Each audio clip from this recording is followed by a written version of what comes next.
All right, it's time to talk with our featured guest, Dr. Michelle Jorgensen. Michelle, how's it going? Great. Thanks for having me today. No, thank you so much for coming on and being part of the podcast. If you don't mind me asking, tell us a little bit about your past, your present. How'd you get to where you are today? Yeah, so mine's definitely an interesting story. And I know you shared with me, largely part of your audience are people who are starting out. Mhm. And I was a lot like them. I was a lot like all of you who are listening right now. My father was actually a dentist. So I was an associate for 4 years in a practice where I learned a lot, but I wasn't a very good associate. And that I really like to be in charge and I like to call the shots and I like to, do my own thing. And so my father and I actually started a new practice together, and all we had were a few patients that came from my associateship. So it was definitely starting from ground zero and Mhm. building it up from there with two practitioners. So we started building, and our focus was really on extreme care. This was in the early 2000s, and the kind of the spa dentistry and all those things were really the focus. And the practice grew. It grew well and it grew quickly, and people liked what we were doing. And things were great. I just thought I would probably practice like that for forever. My father's still practicing in his 70s. Mhm. And unfortunately, that's not what happened for me. So at about 8 years or so in, I started getting really sick and I didn't know what it was. And I had really, I started looking for answers everywhere, doctors, chiropractors, MRIs, physical therapists. I just went everywhere. And my big ones really that were career ending potentially is my memory. I literally couldn't remember a patient's name from room to room. Didn't know why. I've always had a really good memory. And the second one was numbness. I had such numbness in my hands, I was actually not able to even change my burrs anymore. So I didn't have the dexterity to even push the back of the handpiece and pop a burr out. I'd have to hand my handpiece to my assistant. She would change the burr out. And then I thought, maybe I shouldn't be doing dentistry. If I can't actually change a burr, perhaps I'm not doing my best work here. So I actually had the practice for sale, my portion of the practice for sale. And I didn't know what I was going to do. I was in my, mid 30s, and I was the sole breadwinner for my family. My husband was actually working for the practice too at the time. And we had 4 little kids, and it just looked really bad about that time. So I started reaching out to a whole bunch of different practitioners and finding out, what else could I do in dentistry? Could I coach or consult or, all the different options? And finally, one of them just said, have you ever thought about mercury? Could that be your problem? And I said, well, I don't know what you mean. I don't have any amalgam fillings. And he said, no, it's not the ones you have. It's the ones you've been drilling out for the last, decade between dental school and practice. And I had never given it a second thought, ever. Had never been told that could be a problem for a dentist, ever. But I didn't have anything to lose at this point. The practice was already for sale. So I got tested, and that's what it was. It was mercury toxicity, off the charts. So all of a sudden, all of my symptoms made sense because mercury is a neurotoxin. And so all of a sudden, my brain issues, my memory issues, my nerve, my hands, everything made sense. And the doctors just said, listen, if you're going to keep being a dentist, you can't keep putting this in because it's what's making you sick. Finally, we have an answer for you. You have to figure out, can you do it in a different way? So I had to find out, was there a different way? Was there a different way inside of dentistry? And I'm really glad I'm actually sharing this with young practitioners because I didn't know that this could be a problem, that this could be a hazard in this profession. But it's a very, very real hazard. And there's a certain genetic predisposition to not being able to detox things well. And I have that. My dad has one. My mom has one. I have two. So how many of us have that? Well, research is showing 30 to 40% of the population. So 30 to 40% of the dentists that are listening could also have the same genetic variant that doesn't allow you to dump mercury very easily. So I figured out I could remove this with certain precautions. There was an organization I found that was already doing this. I didn't even know they existed. And I just started doing it for my patient, or for me. I started doing it for me, for my own health. But patients started saying, what are you doing? Like, this is a little different here. You've covered me up and you're wearing a different mask and we've got a big vacuum by my chin and what's happening here? And so I would share my story, and they were very intrigued and started saying things like, my doctor might be interested in that. So they started sharing what we were doing with doctors, and all of a sudden doctors started reaching out saying, I've been looking for someone that does this because I have patients that are looking for it. Can I send them your way? So the practice started growing in a very unusual, unexpected way. All of a sudden, people were coming and asking for this procedure that I was doing just because of my own health.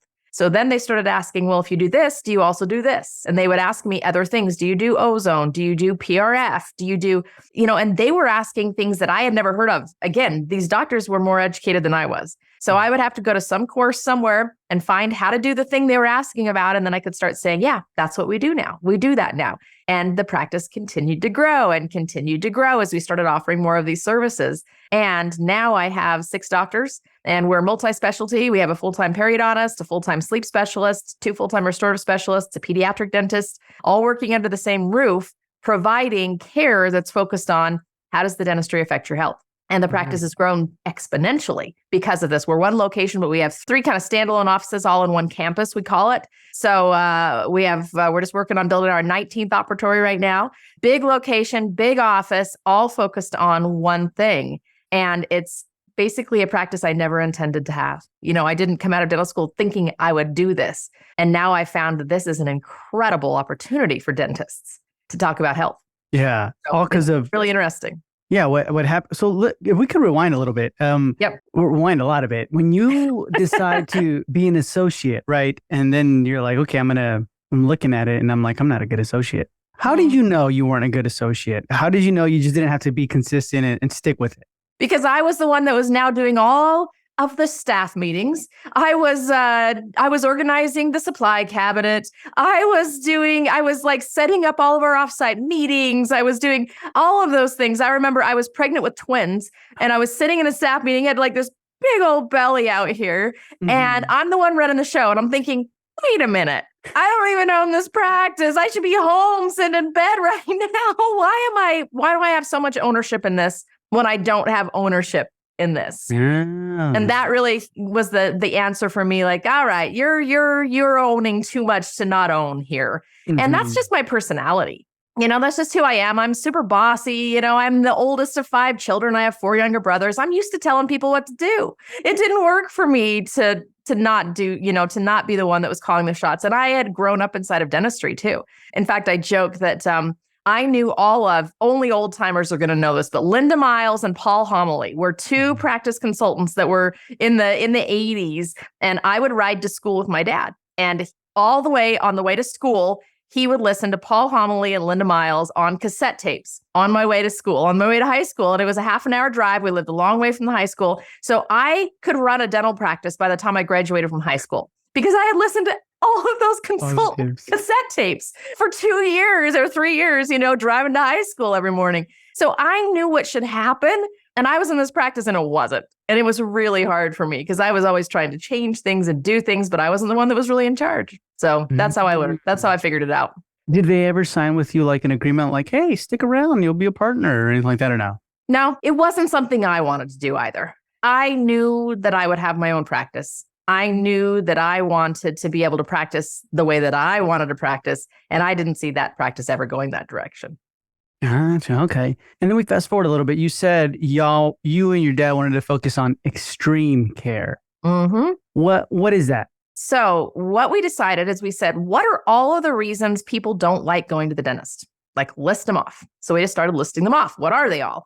Well, pain. It's expensive. It smells bad. People will say, oh gosh, it smells like a dental office in here. The noise, all of these things, the chairs are uncomfortable. Our mouths are uncomfortable holding open. We listed off everything. Your hair's messed up when you're done. I mean, even this, my makeup's all washed off when I'm done, even just little things like that. We listed everything. And we said, okay, how can we reverse that? How can we reverse those concerns? So we did things like massage chair pads on the chairs. We had, mouth props all the time for anybody. We used all sorts of Nucalm. It's called Nucalm, kind of a natural sedation. We had headphones, noise canceling headphones. We had makeup and hairspray in the bathroom so that people could freshen up after. We had cookies. We were giving away cookies every single day and fresh bread. We have, and we still have to this day, silver platters with hot towels and chapstick and a mint that goes to every single patient after care. Just things like that you would get at a high-end or a high-end restaurant or a high-end spa. We incorporated all of those pieces into the dental practice. And this is kind of cool, actually.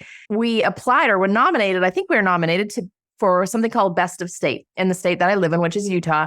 And we were in the category, I think, of healthcare. And we actually won in the category of healthcare, which was really cool. But then we were invited to an awards banquet. It was televised. I mean, that was in the days when television was like a thing, you know?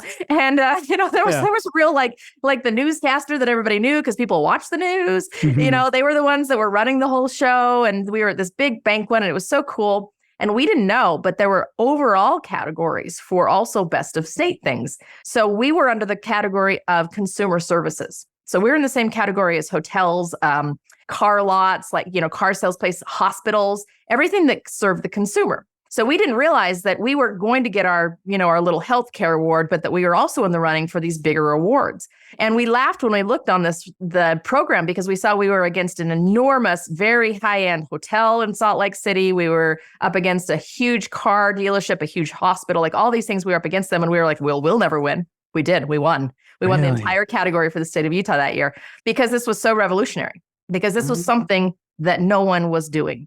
No one was talking about it. No one had seen it before. It was so cool. And so we really figured out that you can make a difference inside of your profession by just being different, just saying, what do people want? And how can we actually do it? And so we did that. And we have since carried on. We don't make cookies anymore. That's one thing we did give up, unfortunately. But we went through, I can't even tell you, probably hundreds of thousands of cookies over the span of time that we were making cookies. Even, the UPS guy would pick up his cookie on the every single drop off his boxes. But we've kept a lot of those high touch services in the practice. And it enabled us, this is a whole different thing I never even talk about. It enabled us to go fee for service about 5 years into that practice, into that startup practice. We completely went off all insurance, everything. And it's because people were coming to us for a reason. And it wasn't because we were on their plan. So years and years ago, that was a long time ago, we made that switch because there was a reason to come, a reason other than we were just on their list. And we've continued that way. We're still fee for service today. So we've been that way for about 15 years. Interesting. So when you went into fee for service, did you have that like, okay, we're going to drop Delta now, right? And then we're going to drop MetLife next? Or were you more like, we got it. We can drop it all at once if we wanted to? No, we took out the worst ones first. But, there was a day when I realized I had to do this. I'll always remember this day. I was treatment planning on a woman and she wanted some cosmetic work. Well, at the time, and it probably still to this day, I don't know, MetLife, even if it wasn't a covered service. So veneer wasn't a covered service under MetLife. But even if it wasn't a covered service, I was still required to adjust my fee. And I knew that. So even though, let's say $1,000, it was $1,000, I had to adjust my fee down to $700, even though they paid $0. So I was treatment planning this woman. She wanted some veneers and I knew she had MetLife insurance and I was hesitant to actually treatment plan her. And that day I said, I cannot be true to who I am. I cannot be honest with my patients and myself if I'm treatment planning based on the dollar. I will not do this anymore. So that day was the day we decided we're going to start taking these down one at a time. So, we took the one that we had the fewest patients on or was the worst compensation, had the lowest compensation. That one went first. We kept building up everything, like everything we increased. We increased our service. We increased our high touch. We increased we had real huge focus on the way we cared for patients in the reception room, on the phone, and everywhere. We just really ramped up the service as we started dropping those. And did we lose patients? Absolutely. But you know what? We kept the large majority. So we just started dropping them. And there's some studies, really interesting studies that show that if you are adjusting off a certain amount, of the fee, let's say you adjust off 30% of your fee. And I'm going to just make up the numbers, but it's something like you can actually do like 40% less work and make the exact same dollar amount if you get full fee. So we could lose like 40% of our patients and not see one drop in our bottom line, because we weren't giving the money to the insurance company. We were giving the money to the insurance company at this point. And then we decided, well, let's just like give money to our patients instead, or give money to our team and let's give it to somebody else. We could see a significantly fewer number of patients and make the same amount because we weren't writing off for every procedure. These are just things that we realized. And it was really a practice changing thing for us. How did you tell your patients, and then how did you increase your high touch points at the same time? So for example, I know you said you dropped off the cookies, right? But like what else? Not then. Then we upped the cookies. So for example, like right there, you up the cookies, which I was thinking like, that's pretty brilliant because it covers the smell too. You know what I mean? It's absolutely right. That's exactly right. Yep. So what were you turning the knob on drastically. And then while you were kind of like turning the knob down on, or how were you telling your patients? Yep. So we weren't telling them through a letter. We were just telling them as they would come in. And so it was a real honest conversation. And I really prided myself on just having those real honest conversations. I just say to the patient, you know what? I care about you. You're the one that I care for. And unfortunately, the way the insurance company has set themselves up is they are between you and I. And I don't want anything between you and I. I want to be your care provider. And so in order to do that, what we're going to do is be a out-of-network provider for your plan.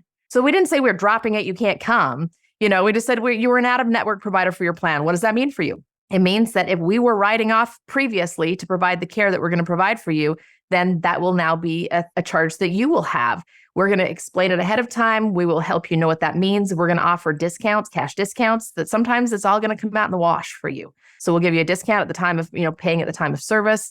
And we want to be the place you want to come for forever. So in order to be able to provide the kind of care that you've come to know and love, this is something that's going to be really important for us to do. So I just have that, conversation need with the patient. And, one of the things that I've really stood by is in this world, there are wanters and needers. This is kind of an interesting concept. So wanters and needers. And if you need this patient, they will feel it and it repels them. So if you need them to stay, you're going to phrase it differently. You're going to come off differently. Your energy is going to be different. You're going to feel very desperate. And typically patients are going to be like, I don't know why they're so desperate and so clingy and needy, or, I'm going to leave. Yeah. So versus wanters. A wanter is, what do you want for your practice and what do you want for your patient? I wanted to be able to do better care for them. And that's how it came across. I don't need you to stay. I want you to stay. You're not going to get better care than what you get here. So that was what we communicated is I want you to stay. So what are we going to do? Well, we are going to do some pretty dang cool things around here. If you haven't noticed, we're already pretty cool as it is. Yeah. But we are even going to take better, and so we would do things like every time a patient would leave, we would write a quick little note. They're going to Hawaii next week or, whatever it is. And every patient, before they got seated, the team member would check that note. They would sit them down. How was your trip to Hawaii? I'm sorry, but if you remember that next time they come, that $20 they have to pay in your office versus the guy down the street doesn't really matter as much anymore, because especially today, like this was 15 years ago, especially today, who gives you customer service? No one. Yeah, you're right. Like it's AI anymore, that's like, it's nobody cares for you. Nobody gives you extraordinary service. If you do extraordinary service today, you have no competition. Zero. Yeah. No, that's true. That's true. That's an interesting concept, the wanters and needers, because I feel like, especially at the beginning phase, you're in so much debt. And then you're like, I need to break even. I need to do all these things, right? And so you're even major discounting sometimes, like your services and all these things. How do we fight that, I guess, and change our mindset? Because waking up the next day, you're like, oh, crap, I need money, right? Like I need income here coming in. Have you ever heard the quote that says that those that have get more? Yeah. Why? Because they don't need it. Needing is a very negative emotion. And you know how when you walk into a room and you can tell somebody's been talking about you? You know how you can just feel like the energy? You're like, somebody's been talking about me, or what's going on in this room? You can just tell. Yeah. There's energy based around the way that we present ourselves to the world as well. If you present yourself as a needy person, have you ever met a needy person? Yeah. Yeah. Do you want to hang with them? No. Yeah. Do you want to give them what they want? Not really. So if you present yourself as needy, it's actually going to repel patients. So how do you avoid this? Do you need them? Change it to a want. What do you want for them? For them, not for you, for them. What do you want for them? Man, I want to provide it the best crown they can get anywhere. Guess what, patient? I am so excited you're here because that tooth is cracked. And I do not want that happening when you are on a cruise. So the cool thing is we have the most amazing lab. You're going to absolutely love the crown that we're able to provide for you, because no more emergencies on a cruise. You don't have to worry about it anymore. So excited you're going to get scheduled for this. You know what? If you can get this in next week, that would be great. Does that sound needy? No, or does that sound I want something for them? Yeah, it sounds very like nonchalant. Like you're like, okay, yeah. Thank you for thinking of my cruise, right? Kind of thing. Yep, you're wanting something for them. You're not needy. It's not about you. It's about them. Yeah. You have to phrase things in a way that's wanting instead of needing. Okay, that's really good to keep in mind every time we're like treatment accept. You know what I mean? Like planning and talking, checking out, handing off, all that stuff. Awesome. Okay, then if we fast forward a little bit more, the symptoms and how you got sick. So starting off here, and I'm sure like this can go real interesting real quick, but like how did you start realizing, because I feel like we all kind of experience that sometimes, Michelle, where we're like, oh, I forgot. Oh, I don't know. I forgot. And you don't think about it, right? And it could be something real quick, like, okay, I got to remember the license plate L2422. And then you look away and you're like, oh, what was it again? What was it? And I never think about it. Like, if it's a memory issue, numbness maybe. But anyway, so how did the symptoms, when did it start becoming alarming for you? So again, good old days, we would have traditional film x-rays. And on occasion in our charts, you new guys don't even have charts or film x-rays, but in those days we did. I sound so old, don't I? So we would have a real chart, and occasionally those film x-rays would fall on the ground. And so you'd see a film x-ray falling on the ground. My team would always bring it to me because they would say, who is this? I could look at that film and I would know which patient it was, like 9 times out of 10. And they'd be like, what? How do you know you're right? How do you know this patient? How do you know? Because they didn't know which chart to put it back into. But I just had that kind of a memory. I have a very visual memory. If I see something, if I read it on a page, I know exactly where it is. If that's just the way my brain works, which is, I think, why I'm a dentist. And I think a lot of dentists have this same gift. We're very visual, which is why we're good at what we do. We can reproduce something visually, So I had a very good memory. I've always had a good memory. And it got to the point where I would see a patient, I would go to a next room, and somebody would come back and say, what do you want to do for the lab? You know how they come, oh yeah, by the way, what did you want to do for that crown? And I'd say, what crown? I didn't even remember that I'd just done a crown. Like it was bad. Yeah. So I got from I could identify any x-ray on the ground to I couldn't even remember the procedure I just did 10 minutes ago. But those were the bad days. The semi-bad days were just, why can't I think?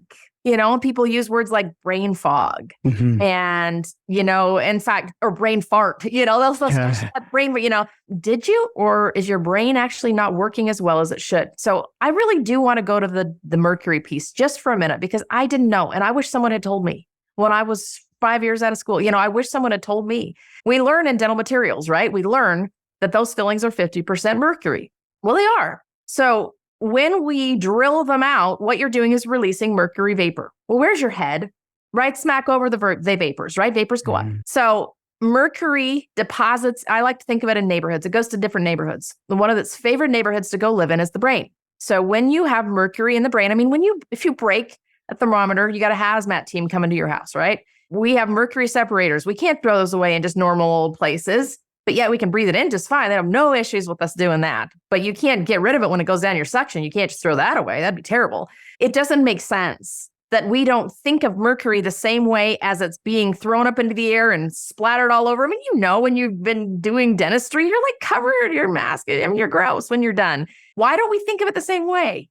Why do we need a hazmat suit when we break a thermometer? But yeah, we can breathe it in all day long and it's no problem. There's no problem with that. There's no way that can make us sick. It makes no sense. So I think a lot of this comes from years ago when doctors were telling people, I'm going to be able to cure your MS if I take out your mercury fillings. This was the talk I got in dental school, was if you tell a patient that, you'll lose your license. And that was the truth. Well, I don't tell people that. I don't tell them that, I'm going to cure their MS because I take out their mercury fillings. What I say is that those fillings have mercury. Do you still want them? Well, no. I don't want, people know about mercury. They're not supposed to eat fish anymore, because it could have mercury, but you're walking around with big old hunks of it sitting in your mouth. Really? So then, do you really want to be breathing that in? Really, do you want to really sacrifice your brain for that? I don't want to sacrifice my brain for that. And there's an interesting statistic that you've probably heard, that dentists have one of the highest rates of suicide in any profession. Guess why I think it is? Because our brains are being fried by mercury. So we're not thinking right anymore. Really? Is dentistry that much worse than other jobs? I can think of some other jobs that are way worse. Yeah. So why are we, so why are we committing suicide over other people? Why are we doing it? Because our brains are fried. They're filled with a neurotoxic substance. That's Michelle 101. But I lived through it. Yeah. So I don't want anybody not to even have this little inkling of a thought in their head like, oh, wow, could she be right?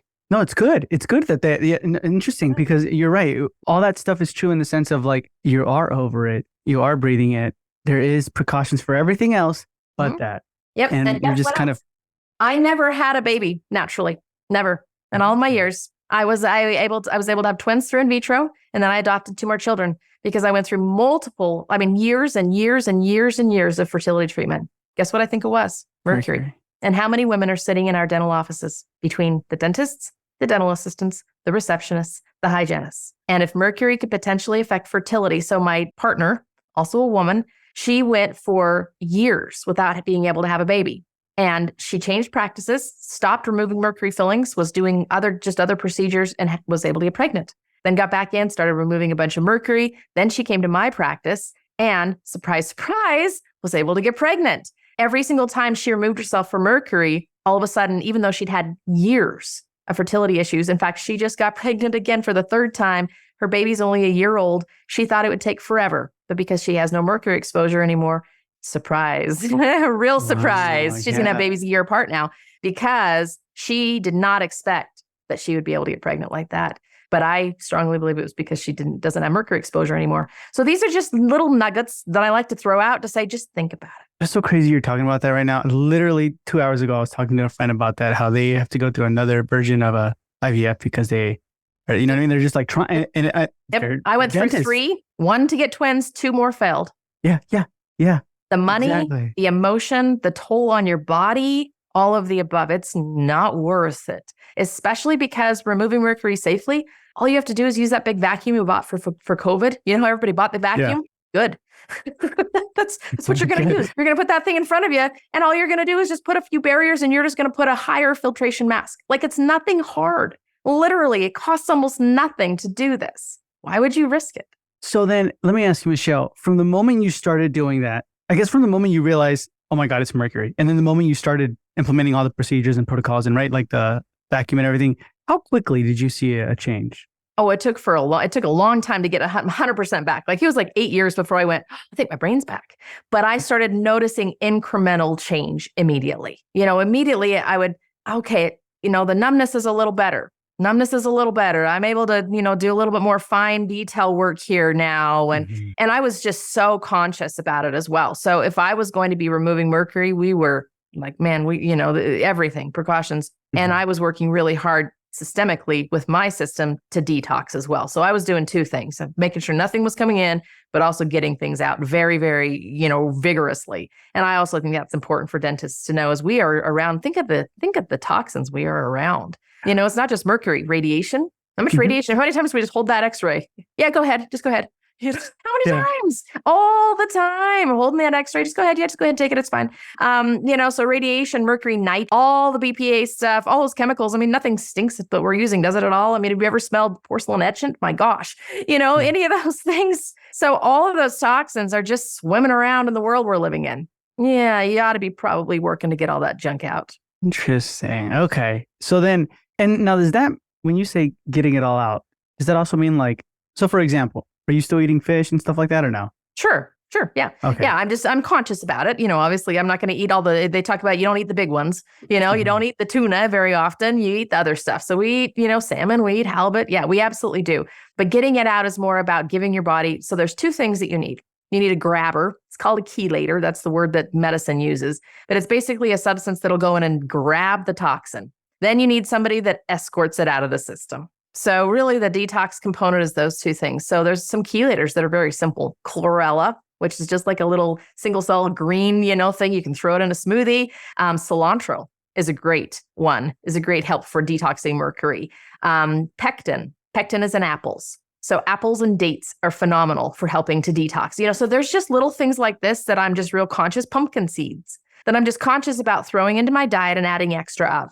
Now, actually, interestingly, when I was going through this, the doctor said, you need to have 97 IV chelation treatments. And I said, I don't have time. I've got 4 little kids. I've got a practice that's like slowly sinking into the the Black Sea right now because my health is suffering. And I don't have time to sit here for an hour 97 times in a row. So you're going to have to give me another option. So there were other options that I took, mostly oral, pills and things that I was taking. I've since learned that those IV chelations didn't do what we thought they did. So I'm really glad I didn't give 97 hours of my life away. I'm actually quite happy about that. But there are things to do. And I really recommend that you work with a functional medicine practitioner because they're going to find out, okay, are your elimination systems working? Basically, are your kidneys and your liver and your gut, are they operating as they should be? Because that needs to happen first. Otherwise, you're going to grab all this stuff and just dump it there and it's not going to go anywhere. And then you're just going to get sick in a different way. So they need to make sure everything's moving first, and then they can help give you the supplements to actually grab and move it out. Gotcha. Interesting. Okay. So right now, if we're in year 1 to year 5 of our practice ownership, what precautions would you coach us with to take? Easy stuff. Easy stuff. So that big COVID vacuum, you know what I'm talking about? The big, like the elephant nose thingy. Yep. Stick that in front of the patient's nose or patient's mouth. Why? It's just going to suck the vapors, right? It's just going to pull everything their direction. You can get a very simple mercury filtration mask, and I can give you, I'll give you the sites that you can put on show notes so people can check it out. But I'll say it fast. They'll have to look it up probably. IAOMT is the organization that I went and found. So IAOMT.org. That's the organization. If you go on there, they have so many resources for dentists. They have entire kits you can buy. They have mercury filtration masks. I started out with like these giant crazy talk masks. I couldn't fit my loops over them. I couldn't even like get close enough to a patient to actually like see what I was doing. It was terrible. So I backed off that. And so I wear a regular mask with this special mercury filter mask over the top. And it's just a cloth mask that fits right over the top, but it has added filtration for mercury. Absolutely do that. For the patient, and that's really big one for those are the two for you. Big vacuum, mask. For the patient, use some coverings. Do something to cover their body. Make sure you're using either an isolator or rubber dam. Keep it out of their mouth. Make sure you're suctioning. Your assistants know. Suction every single last bit of that junk when you're drilling those babies out of there. Just make sure that everybody's very, very conscious about what they're doing. It's easy. But here's the other thing I would do. I would talk about it. Because when you're year 1 to 5, guess what? You need a market differentiator. You need a reason that people are going to find you. Because they're not going to find you because you have experience. They're not going to find you because you have, 10,000 Google reviews. They're not going to find you because, they've been seeing you for 10 years. They're not going to find you for those reasons. So you have to find a reason. You have to create a reason that they can find you. There is an entire subset of the population that's huge, that's looking for a more natural health focus in all of medicine. You're probably talking about it too. Every single person on here has probably been hearing or thinking about this also. COVID switched this narrative. They switched this narrative where all of a sudden we all start questioning maybe everything that people tell us isn't exactly as it really is. And are there things I could do to keep myself safe that wasn't the vaccine or wasn't a pill or what, People started looking and started asking these questions. And a large portion of the population are still doing that, saying, I kind of like that approach, not just taking everything at face value that the medical, world tells me. So what else could I be doing natural? This is why all these Instagram or influencers are taking off like crazy. Because they're all selling all this information and these products. They're selling the natural, the no dyes, the no chemicals. I guarantee you, it's mostly driven by women. I'll tell you that. So most women listening or most men listening have a wife that's also in this thing, and women make healthcare decisions, right? You've probably been told this. Women make healthcare decisions, and guess the healthcare decisions they're making right now are those that are better for their body. So if you can say, we have health-focused treatments here at our practice, then all of a sudden you're different than the guy down the road.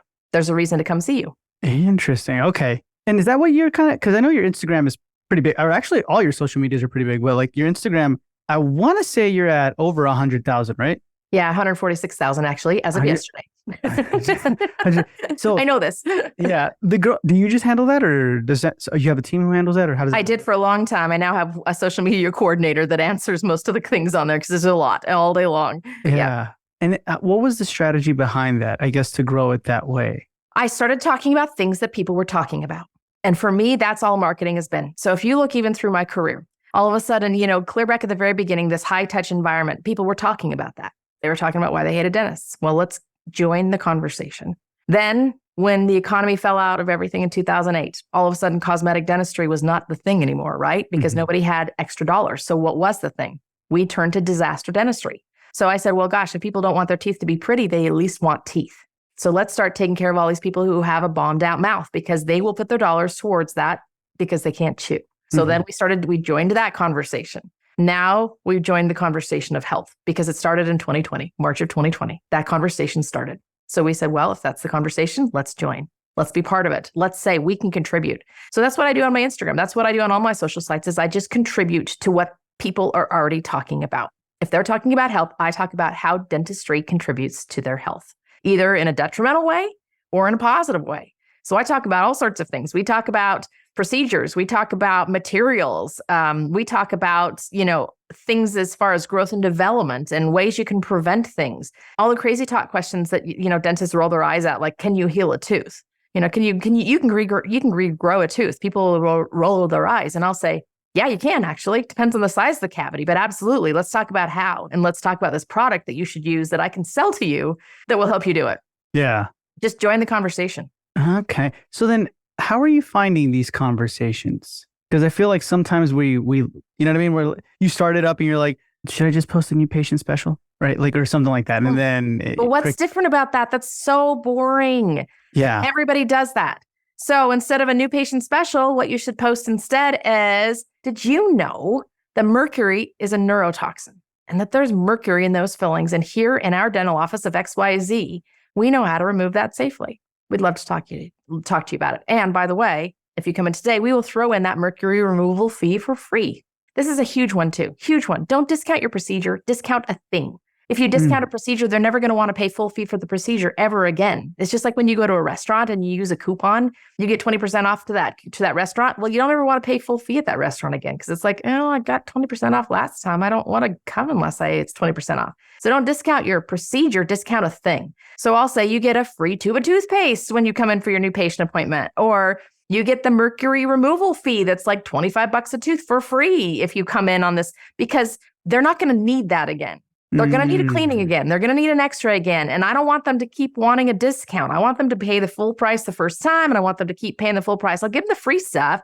Come in and get free cookies, get, whatever. So discount a thing. Don't discount a procedure. That's always been my philosophy. Yeah, no, I love that. That's fantastic. And so I see now for you, especially on Instagram or on your social media, you're starting a lot of these conversations, right? With that. But when you're starting out, when nobody's watching or anybody's listening really, where do you find these conversations and how do you become like a part of it to where you start gaining traction? Mommy groups, mommy Facebook groups. Because remember, we talked about the mommies are the ones that are talking about this. So mommies are talking about BPAs and sealants.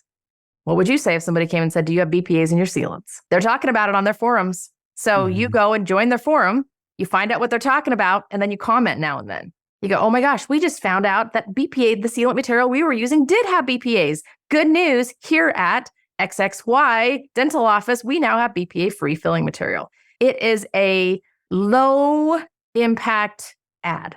Do you know what I mean? It's a free ad. Basically, you're doing a service, but you're also advertising your service. So get team members on those mommy Facebook groups. There's going to be some in your community, I guarantee. But also, if you just start talking about things on social media. So just put a camera in front of your face, or if you're not good at it, somebody on your team is. I guarantee you there's someone on your team who's on Instagram way too much. That's the person you want. That's the person you want. You say, okay, guess what? You're already on Instagram way too much, so I'm going to utilize that skill you've got right there. And what should we be talking about? Have them put it on Instagram. Nobody's going to see it at the beginning, but that's when you use hashtags. So if you put hashtag BPA free sealant, dental sealants, kids dentistry. Now, when somebody searches that in your area, it's going to pop up. Interesting. So mommy Facebook groups, but have your team involved in it and so forth. I like that a lot. Okay. They know how to use it. You don't know how to use it, but they do. Yeah. And then, I mean, like, it's good to always chime in, right? In the comments. Well, you should be on there. You should be doing it, but they're the ones who are going to tell you what to do because they know way better than you do. So they're going to tell you, you're going to talk about this. Yeah. Interesting. And then did your practice ever sell or no, you never decided? Because you said you put it up. I didn't sell it. I stayed with it. So I stayed with it. Yep. Were there buyers where you're like, I think I'm about to, or no? Yep. I actually had my practice for sale 3 times. That was time number 1. Time number 2 was when my dad sold his portion of the practice and I was going to just exit at that point as well. And again, didn't know what I was going to do. 3rd time is I had a DSO buyer and we were a week away from sale. And it fell through. And it was the best thing that could have happened because the practice then doubled that next year and doubled again the next. Wow. So the moments where you decided that you were thinking to sell, why? This is actually a really important point, I think. And I love to talk to new dentists about this because a lot of times, I mean, there's different personalities, obviously, in the world. But my personality is one that's a fast start, quick start. So I like to start stuff. I love to start stuff, new stuff. And when you do personality profiles and things you can find, is this you? Well, quick starts aren't very good at finishing stuff. We typically would get to the point where I'd be real dissatisfied. And I thought I was just dissatisfied with the practice, like just dentistry in general. I just hate it. I just hate this. I just want to get out. I'm so tired of it. I'm so burned out. Nobody's ever used any of those words before. You know what I found every single time is that it was because it wasn't fun anymore. It wasn't exciting anymore. I had nothing to start. Like it was so done and over. So really for me now, this is a really interesting evolution that's happened inside of practice. I would go all in on something. So I would say, okay, I'm going to bring clear aligners into the practice, whatever it might be. And I'm going to go all in and I'm going to learn all about this. And now all of a sudden, every single patient you see needs clear aligners. You didn't realize before you took the course. Now they all need clear aligners. But that's exciting. And that's something new. And it's something that the whole team can get behind. And change is good. And then you do that for a year or two or whatever it is. And then you need something else to kind of give you that little bit of a rocket boost, a little bit of, to get you excited again. Where am I now? I'm at an actually entirely different place. I am only in the practice 1.5 days a week now. All I do is see new patients. And I have 2 businesses that I'm building on the outside of dentistry. They're still integrated, but they're really on the outside of dentistry. I still contribute and I still have a ton that I bring to my practice, but it had to be something new for me. So we finally realized that I didn't need to sell the practice to find my new. I could find it in practice. I could also find it affiliated with practice, something having to do with dentistry, because there are very few things that are as good to you as dentistry is. Very few things, very few professions that are as good to you as dentistry is. So I had to figure out dentistry wasn't my enemy. Dentistry wasn't my problem. My problem was me and boredom, whatever it might be. When I finally figured that out, I realized, okay, I know how to fix this then. I just need to do something different and new inside of dentistry and make it fun again, make it exciting again. Now, a lot of people will go and they'll buy a new practice. I think that's super dangerous. The reason I think it's dangerous is because you've just created a whole bunch of work. Did you really want a whole bunch of work, or did you just want something new? What do you really want? You've just divided your effort. You've just divided your unique ability. You've just divided your magic rather than amplifying it somehow. So instead of multiple locations for what we have, we just have spread where we're at. So I just grow bigger where I'm at rather than having multiple locations. That way I don't divide my magic. I just amplify it right where I'm at. So, just think of these things. There are a lot of dentists go outside of dentistry entirely. There's a joke that you buy car washes and gyms when you get to this point. Well, what have you done? You just divided your magic. Now you have a whole lot of work, has nothing to do with your primary occupation and your primary source of income. You divided yourself instead of just finding something inside of dentistry to amplify what you're already doing. Interesting. So is that what you're doing right now? You're amplifying like your Absolutely. The other 2? Yep. Amplifying. Everything supports back. So I have an outreach that's it's called Living Well with Dr. Michelle. As a marketer, you could appreciate the rhyme. People can recognize that and remember it very well.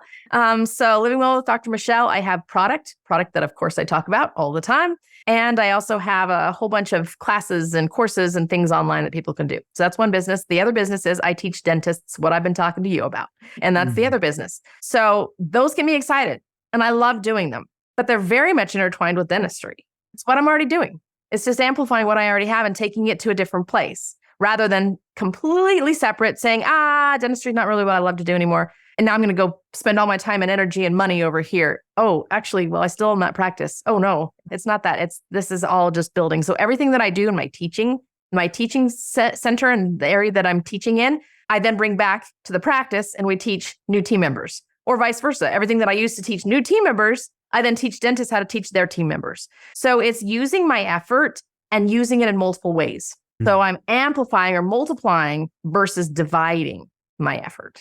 Yeah.